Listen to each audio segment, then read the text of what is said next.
اور حقیقی نہیں ہے، بنت سلبی حقیقی شرعی جو جائز نکاح سے ہو وہ تو بیٹی ہوگی، وہ بیٹی حرام ہے.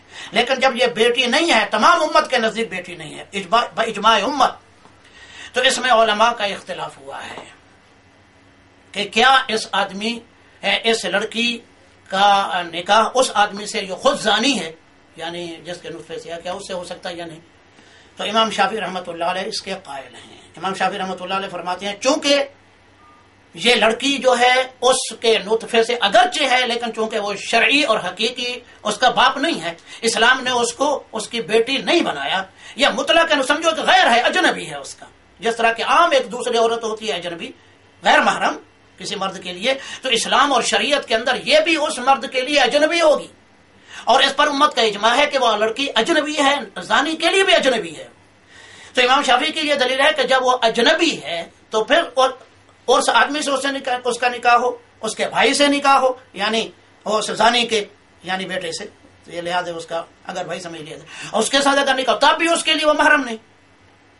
تو اس وجہ سے امام شافعی رحمۃ اللہ علیہ کا، اور اس میں امام مالک رحمۃ اللہ علیہ کا قول بھی صحیح ہے، چنانچہ امام قرطبی رحمۃ اللہ علیہ نے لکھا ہے اپنی تفسیر میں، اور امام ابن العربی رحمۃ اللہ علیہ جو مالکی بہت بڑے امام مشہور ہیں، قرآن مجید کی ان کی تفسیر بھی ہے اور ان کی موطا کی شرح بھی ہے. ابن العربی، وہ ابن العربی صوفی نہیں، یہ دوسرے بہت بڑے، اور امام اور سنن ترمذی کی شرح بھی ہے ان کی، یہ ہمارے پاس بھی موجود ہے کافی جلدوں میں.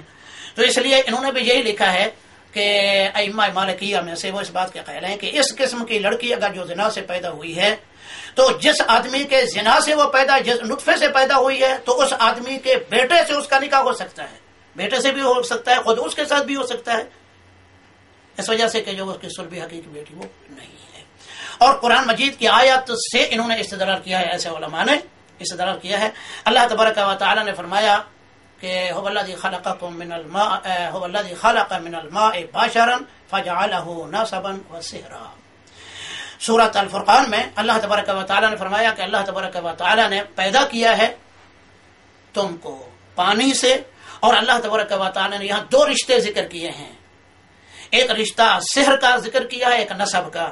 چونکہ با اجماع امت اس قسم کی لڑکی یا لڑکا نسب میں تو نہیں ہے اس کے، یعنی زانی کو نسب نہیں دیا اسلام نے اس کو، فجعلہ نسبا.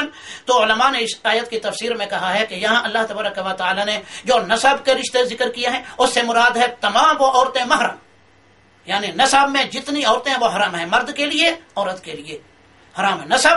اور سحر سے مراد وہ تمام رشتے ہیں جو غیر محرم ہیں اور جن سے وہ لڑکا لڑکی کا نکاح ہو سکتا ہے. تو چونکہ یہاں اللہ تبارک و تعالی نے یعنی نسب، جس وقت یہ نسب میں سے نہیں ہے تو ظاہر ہے کہ سحر سے ہے وہ، یعنی سحر ایسے رشتوں کو کہتے ہیں جن سے نکاح ہو سکتا ہے. تو ہمارا مسئلہ اجتہادی ہے. اس میں اگر کسی ہمارے عالم نے کوئی فتویٰ دیا ہے تو یہ ان کا اپنا اجتہادی قول ہے، اور ہم سب علماء اہل حدیث اس سے اتفاق نہیں کرتے. تو اس وجہ سے اس آدمی نے یہ جو دعویٰ کیا ہے کہ تمام غیر مقلدین کا یہ مذہب ہے، نواب صدیق حسن خان رحمۃ اللہ علیہ کا انہوں نے حوالہ دیا ہے.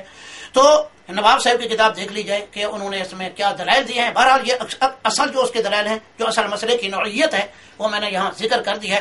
اگر اس مقلد کے پاس اس لڑکی کی اس زانیہ کے لیے یا اس کے بیٹے کے لیے کہ حرمت کی دلیل ہے تو پیش کرے، کیونکہ باجماع امت جس وقت وہ لڑکی اس کے نسب سے ہی نہیں ہے، نہ اس زانی آدمی کی وہ بیٹی ہے، نہ اس کے بیٹے کی بہن ہے، ٹھیک ہے نا. تو پھر جس وقت نسب ہی اس کے ساتھ نہیں ہے تو اس کے لیے جب اجنبی ہے، اس کے لیے جب غیر محرم ہے، تو نکاح نہ ہونے کی کیا وجہ؟ فقط اس لیے کہ بعد ائمہ کا یہ قول ہے کہ یوں ہے، تو یہ تو دلیل نہیں بنتی. تو اس وجہ سے پہلی بات تو یہ ہے کہ ہمارے تمام علماء اس پہ اتفاق نہیں کرتے، اس لیے کوئی نص نہیں ہے اس بارے میں اس کی یعنی حلت کی نہ حرمت کی. تو اس لیے جن علماء نے کہا ہے تو اسی بنیاد پر کہا ہے، اور جو علماء کہتے ہیں وہ احتیاطاً کہتے ہیں کہ ایسی لڑکی سے نکاح نہیں کرنا چاہیے، کیونکہ شبہ ہے اس میں. اگرچہ اسلام نے اس کو اس کی لڑکی نہیں نسب کے حساب سے بنایا، محرم نہیں بنایا اس کو اگرچہ، لیکن شبہ ہے. کیوں؟ اس وجہ سے کہ اسی حدیث کے اندر جس کا بھی ہم نے عتبہ بن وقاص کا ذکر کیا ہے ہم نے، تو جس وقت نبی صلی اللہ علیہ وسلم نے یہ فیصلہ دیا جو صحیح مسلم وغیرہ کی حدیث ہے، جس وقت آپ نے فیصلہ دیا یعنی اس آدمی کو آپ نے زمعہ کا بھائی بنا دیا. آپ نے فرمایا اے زمعہ ہو اخو کا، وہ تمہارا بھائی ہے، اس لیے میں تم کو، یعنی اللہ کے نبی نے الولد الفراش کے اعتبار سے کہ تمہارے باپ کی چونکہ لونڈی سے ہے، لونڈی سے اس وجہ سے میں اس کی نسبت آپ نے فرمایا اسی سے کرتا ہوں، اور لہذا اس حساب سے وہ تمہارا بھائی ہے۔ جب وہ اس زماں کا بھائی ہو گیا تو بی بی سودا کا بھی تو بھائی ہونا چاہیے اسے، کیونکہ بی بی سودا بھی تو زماں کی بہن تھی۔ لیکن اس کے ساتھ اللہ کے نبی نے کیا فرمایا؟ مشہور جملہ آپ نے فرمایا احتجبی منہ یا سودا۔ آپ نے نسب تو اس یعنی زماں کے والد کے ساتھ کر دیا آپ نے اس وجہ، اور زانی کو کچھ نہیں دیا آپ نے، نسب ختم کر دیا، منقطع کر دیا۔ لیکن چونکہ شبہ تھا، کیونکہ حدیث کے آگے الفاظ ہیں چونکہ اس آدمی کے بچے کی لڑکے کی شکل بالکل عتبہ سے ملتی تھی، سے معلوم یہ ہوتا ہے کہ واقعی اسی کے نطفے سے تھا، تو نبی صلی اللہ علیہ وسلم نے احتیاطاً آپ نے فرمایا احتجبی منہ یا سودا، اے سودا تم ہمیشہ اسے پردہ کرتی رہنا۔ اگرچہ آپ نے بھائی بنا دیا، زماں کا بھائی بنا دیا تو ظاہر ہے کہ بی بی سودا کا بھی بھائی ہے، لیکن احتیاطاً نبی صلی اللہ علیہ وسلم نے فرمایا کہ تم اس سے پردہ کیا کرو۔ چنانچہ بی بی سودا جب تک فوت نہیں ہوئی تو اس نے یعنی کبھی بی بی سودا کو نہیں دیکھا رضی اللہ تعالیٰ۔ تو یہ شبہ کی وجہ سے، لہذا جو علماء اسے حرام کہتے ہیں وہ شبہ کی وجہ سے کہتے ہیں، ورنہ اس کی صحیح حرمت جو ہے وہ کسی نص صریح سے ثابت نہیں ہے۔ یہ ہے اس مسئلے کی اصلیت۔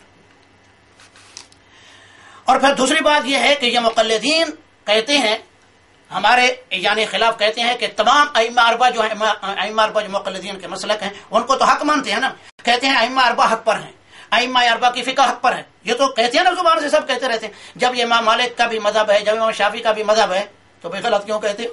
ہمارا کیوں، ہماری طرف کیوں نسبت کرتے ہو؟ تمہارے اپنے اماموں کا یہ مقلدین کا ہی قول ہے، لہذا مقلدین کے قول کو تو تمہیں مان لینا چاہیے نا۔